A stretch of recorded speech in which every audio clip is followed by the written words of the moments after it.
Hello விபஸ் நீங்கள் கேட்டுட்டு இருக்கிறது வெறு ரிவ்யூ. நான் தாங்க வெறு. நாம் இன்னைக்குள்ள பார்க்க போகிறது டாக்ஸி டிரைவர் அப்படிங்கிற ஒரு கொரியன் படத்தை பற்றி அந்த பார்க்க போகிறோம். இப்போ டாக்ஸி டிரைவர் அப்படிங்கிற திரைப்படம் வந்து தமிழ் டப்பிங்கோட பிரைம் வீடியோஸில் அவைலபிளாக இருக்குது. இந்த படத்தோட கதை ஒரு உண்மை சம்பவத்தை மையமாக வச்சு இந்த படத்தோட கதையை எடுத்திருக்காங்க. 1980 பீரியடில் கொரியாவில் வந்து உள்நாட்டு போர், மக்களுக்கும் அரசாங்கத்துக்கும் எதிர்க்க உள்ள ஒரு உள்நாட்டு போர் நடந்துட்டு இருக்கு. இந்த போரை பற்றி கொரியாவில் இருக்கக்கூடிய மற்ற பகுதியில் உள்ளவங்களுக்கே மேக்ஸிமம் தெரிய மாட்டேங்குது. அவங்களுக்கு தெரியறது என்னமோ வந்து மக்கள் தான் தப்பு பண்ணுறாங்க அப்படிங்கிற மாதிரி தான் பேப்பர் நியூஸ் மீடியா சொல்லுது. ஆனால் உள்ளுக்குள்ள போய் பார்த்தா தானே தெரியும் என்ன நடக்குதுன்னு.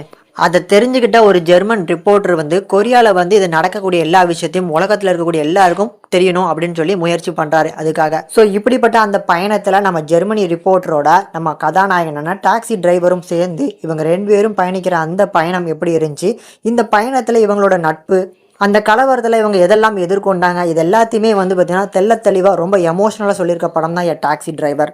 எனக்கு இந்த படம் ரொம்ப பிடிச்சிருந்தது. இந்த படத்தை அப்படியே ஒரு காமெடி ஜானரில் கொண்டு போயிருப்பாங்க. ஆனால் திடீர்னு வந்து ஒரு இடத்துல வந்து எமோஷ்னலாக ஒர்க் அவுட் பண்ணுவாங்க. அந்த எமோஷன் போர்ஷன் பக்காவாக ஒர்க் அவுட் ஆயிருக்கும். படத்தோட ஸ்டார்டிங்கில் வந்து இந்த டாக்ஸி டிரைவரோட அந்த போர்ஷன்ஸாக வரும். அந்த போர்ஷன்ஸில் இருக்கக்கூடிய எல்லாமே ஈஸியாக நம்மளால் கனெக்ட் பண்ணிக்க முடியுது. அவர் பொண்ணு மேலே வச்சிருக்கக்கூடிய காதல், அந்த பொண்ணுக்காக இந்த டாக்ஸி தொழிலை எப்படியாவது சம்பாதிச்சு வீட்டு வாடகை கொடுக்கணும்னு நினைக்கிறதுக்காக இந்த மாதிரி பண்ணக்கூடியது. அண்ட் எப்போ வந்து இந்த ஜெர்மனி ரிப்போர்ட்டர் உள்ளே வராரோ அதுக்கப்புறம் ஹியூமர்ஸ் நிறைய இடங்கள்ல நல்ல மேஜராக ஒர்க் அவுட்டாக இருந்துச்சு.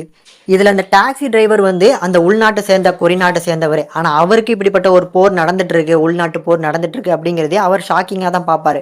அதுலேயுமே அந்த டாக்ஸி டிரைவராக உள்ளே போனதுனால அவருக்கு கொடுக்கக்கூடிய கௌரவம் அண்ட் அந்த கலவர பகுதியில் இருக்கக்கூடிய அந்த செட் ஒர்க்கும் நல்லா பண்ணியிருந்தாங்க. இப்படி ஓவராலாக பார்த்து என்ஜாய் பண்ணுற மாதிரியான ஒரு நல்ல எமோஷனல் ட்ராமா, டப்பிங்கும் நல்லா இருக்குது. அப்படிங்கிறதுனால கண்டிப்பாக ஒருக்க ட்ரை பண்ணி பாருங்கள்.